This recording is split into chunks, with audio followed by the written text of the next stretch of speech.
Welcome back to Chow Time Pod. It's your host, Rick. Videos a day from Financial Coffee Channel. A lot of women are just getting evicted all over the country. An eviction crisis. Please like and subscribe down below. Really appreciate that. Get the chow stuff. So I'm in the process. You know, it's a lot of stuff everywhere. I'm about to show y'all. Child. That's crazy. That's work. a mess. But I did want to be like very, very grateful because God sent people to help me that don't have to help, but they help me. Well, probably because you made videos crying on the internet and simps are like, here you go. I'm just a girl. I'm literally just a girl. Okay, so I'm at my eviction hearing. I'm negotiating with the landlord's attorney. I offered a plan From strong, independent woman to, I'm just a girl. that I have actually seen work in court before. In court, my children and I are facing losing our housing. One of the craziest things about being evicted and having no place to go and having a low-paying job is the fact that I literally don't have enough money and don't make enough money to even pull myself out of this situation. So unless I find a higher paying job, but I currently haven't been getting any callbacks. So like I literally have no money to save. And that's the scariest thing. Like I have no money right now. So on top of not knowing where to go, I have no money. Women are broke anyway, so what a surprise. They are always the damsel in distress that needs to be saved. I got the boxes because I am moving. I did make a video and Oh shit. I should probably go get some boxes for moving too. I talked a little bit about I haven't even thought about it. We were like getting evicted. 10 days or something, Sorry, 12 days. I am very sad because that was the first house that I moved into after I got divorced. I do have 3 little boys and, you know, I felt like I was getting my life together, but then... Divorce with 3 kids and you think you're getting your life together? Recently, everything just felt like it started falling apart. I am moving back in with my mom. I don't know how long I'm going to be there. I'm just hoping and praying that I get on my feet and figure this out, or my Superman comes and saves me from my mom's house. I don't know! She tried saying that I didn't pay for July, August, and September. In court, they tried saying that I faked documentation of my bank statements and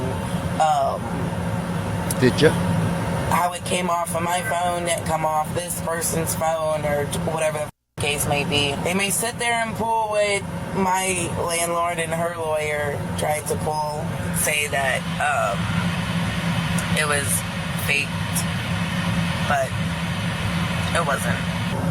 My lease is terminated though, which I mean is fine. I have like 30 days I have to get out or whatever. I went through a really stressful season in my life where I got evicted. It was one of the most difficult, stressful things I ever experienced.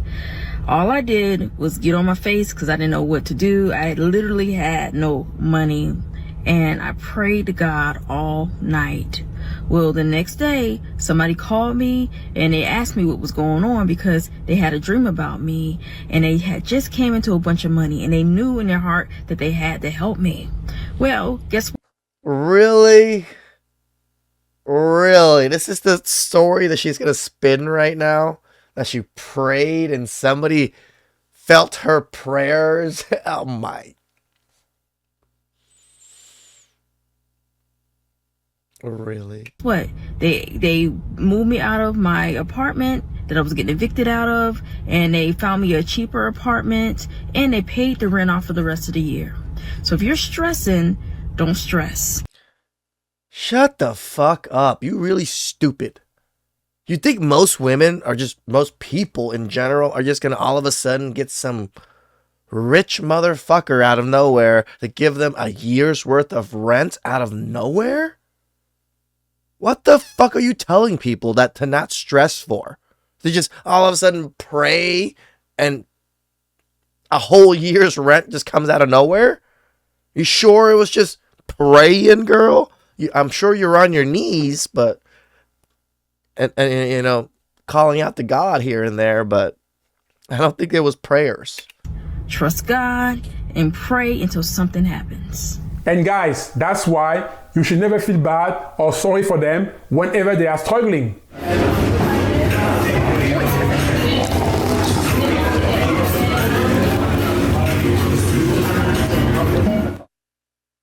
Guys, it is so nice to be a woman. Ladies, you have no idea how easier, not easy, but easier, life is for y'all as compared to men. Notice how I'm emphasizing on the word easier. So this lady got evicted and she has no money. Women are broke anyway, so what a surprise. Then she started praying to God all night. The next day, somebody, a complete stranger, out of the blue, called her and offered her some help. That somebody also helped her move out of the apartment she was being evicted from, then found her a cheaper place, and finally paid her rent off for the remaining of the year. Now, I'm not making fun of her because I've been homeless before. But guys, let me ask you a very genuine question. How often do you see or hear about men that get help out of the blue from a complete stranger after they pray to God all night? And that's why I said earlier, women have it easier than men. Not easy, but easier than men. Agreed.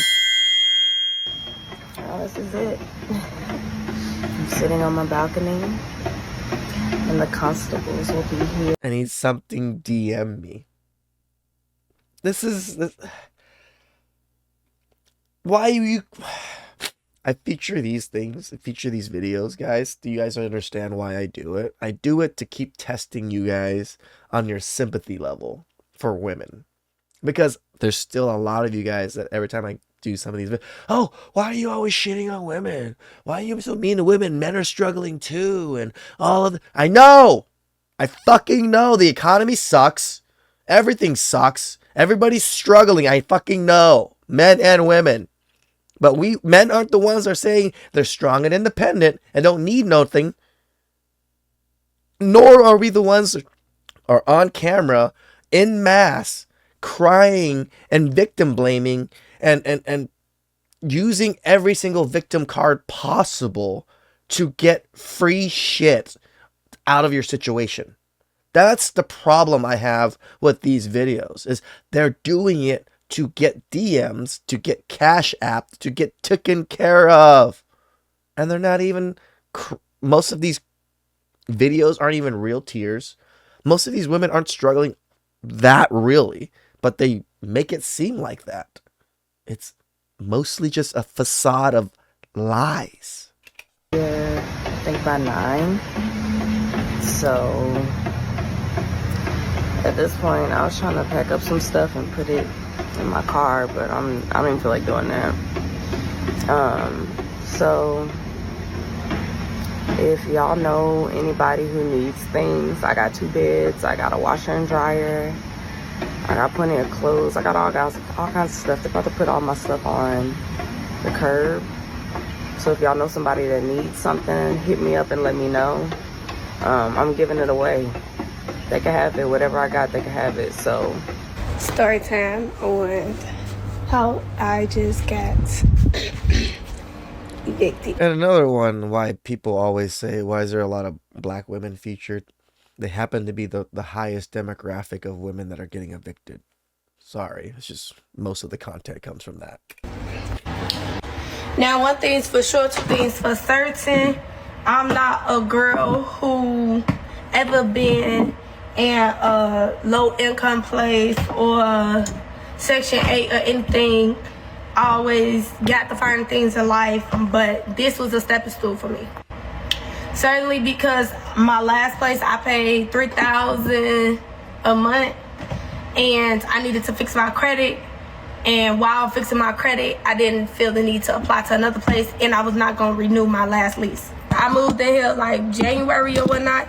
It was so satisfying to live here. However, when I did the place, my client had put me on prior to this, and it was like, oh, okay, cool. But when I moved here, I ain't gonna lie, I was crying. My mama and my godmama was trying to help me, like, realize, like, Mo, you not here to get comfortable. Like, you looking at for you and your daughter, Woodward, right?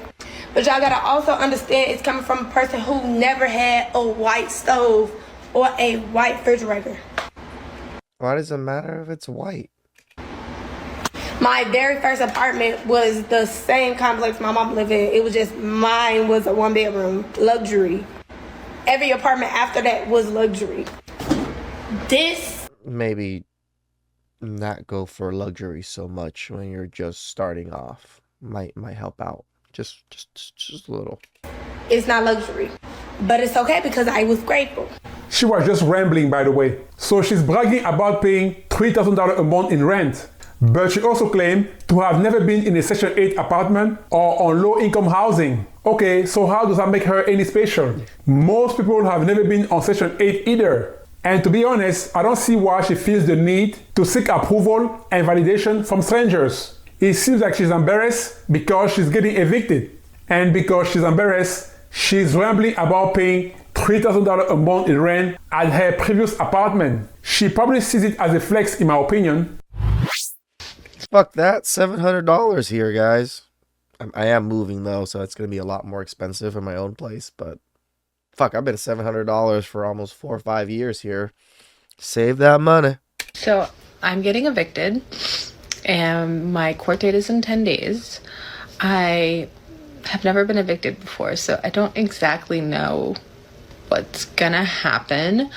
And I'm not, you don't have to get into details of anything other than the reason why I'm sharing this is because we are entering into a homelessness crisis.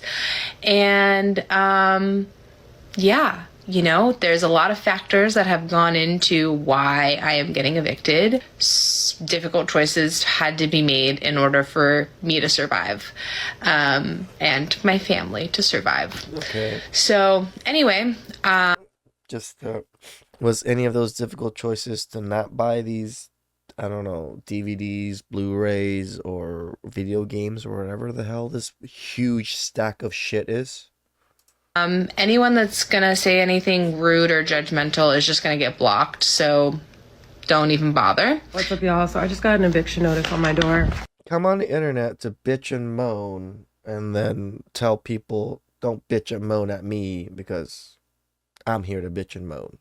This is a wrongful eviction notice. I just went to the leasing office actually the other day and reminded them that they informed me in both writing and a recording, basically. I said, long story short, this is a wrongful eviction. It says, you are to vacate and remove all your possessions from the above address. Yeah, they're saying that I have to... It says, you are to vacate and remove all your possessions from the above address within 3 business days after receiving this warrant. Do not count Saturday, Sunday, and legal holidays in calculating the 3 days. If you do not move within 3 days, a special civil park court officer will remove all persons from the property at any time between the hours of 8:30 a.m. and 4:30 p.m. on or after June 18th. And they know they're in the wrong. And I just, at this point, need money and someone who's well-versed in New Jersey tenant law. See, I need money. And someone is well-versed, so I need someone to give me money. I need some Sympathy lawyer to come and help me out. I can tell you this place is on some... And unfortunately, I didn't want to have to dox myself, but it's getting to that point now.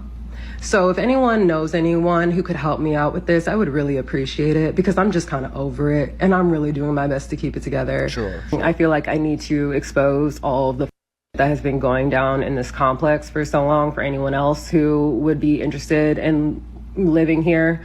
I didn't want to do that because genuinely I enjoy living here. There's so many amenities that are nice here. There's so many people who are nice here, but there's also a lot of open vacancies for a lot of reasons, which I can detail in a very detailed video that I really didn't want. Nobody gives a fuck. Nobody gives a fuck. This apartment complex is a luxury apartment complex in Jersey City, and the units here are under $2,000 a month. Why do we think that? So if you have any means to help right now, I know you don't know me, but at a human level, I would really appreciate it. Okay guys, why does she feel the need to expose whatever is going on at her apartment? Especially now. Why now? Wasn't the apartment complex bad even when she moved in? Oh, I see why she wants to expose the apartment complex now. Because she's getting evicted. Of course. When things don't go their way, women become victims. and they feel the need to expose somebody. Guys, they don't know how to handle rejection. They cannot handle adversity and setbacks. Nope. But they still want us to believe that they are strong and independent. Give me a freaking break. Oh, I'm so tired. Been an angel as much as I can be today in the way that I need others to be an angel for me. Trying to take care of my kids, and I'm just tired. I feel bad. I really just feel bad for my kids. Very grateful and thankful to the people who have reached out to me with resources, with connections. I'm telling you, there's plenty of people, plenty of men that send money to these. The bullshit. Sorry, yes. The fire in Southern California, the ash and everything's just been messing up my nose and my sinuses. Been sneezing and stuffy nose all fucking week. With money, like with food, with shelter options, even if they aren't viable, I appreciate the effort like more than I could probably ever express. It's just a lot to think about, a lot to process, and very heavy not to just bust out in tears. Guys, even though what I'm about to say is the truth, I hate to say it. Here is the deal. When you are a man and you struggle, nobody cares. People are not that willing to offer you a solution. It's sad to say, but you are pretty much on your own. Also, as a man, you are expected and sometimes even required to solve other people's problems. On the other hand, when women need help, there is always somebody to their rescue. And guys, that's why you should never feel bad or sorry for them whenever they are struggling. They are always the damsel in distress that needs to be saved. And as soon as they get in trouble, or when life hits them very hard, they are not strong and independent anymore, because all of a sudden, they become just a girl. I'm just a girl. I'm literally just a girl. Shout out to the Financial Coffee Channel. He's 100% correct. We have to solve other people's problems and our own problems. And guess what? If you get really good at solving other people's problems, you get paid very well for it. So be a problem solver, motherfuckers, and put in the work. Please subscribe down below. I really appreciate that. Catch you guys next time.